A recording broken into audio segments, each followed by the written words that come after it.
Turk seriallari yulduzi Akin Akinyozi ijodkorlar oilasida tug'ilgan bo'lsa-da, uning ismi keng tomoshabinlar ommasiga tez ma'lum bo'lmadi.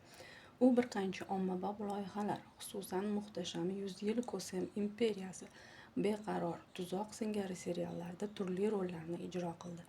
Ayniqsa Beqaror serialidan so'ng Akin ancha mashhur bo'ldi. Miran roli uni chindan ham keng ommaga tanitdi.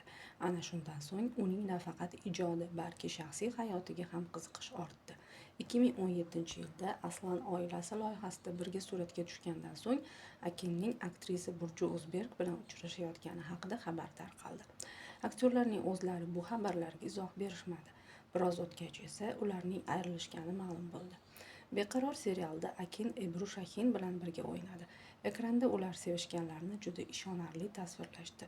Ular sevgiga oshno bo'lgan yoshlarni shunchalik ishonarli o'ynashdiki, ko'pchilik bu muhabbat faqat ekranda emas, hayotda ham mavjud degan fikrga bordi.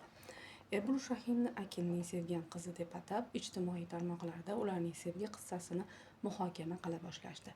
Biroq suratga olish maydonchasidan tashqarida ularni faqat do'stlik bog'lashini, sevgi haqida gap bo'lishi mumkin emasligi oydinlashdi.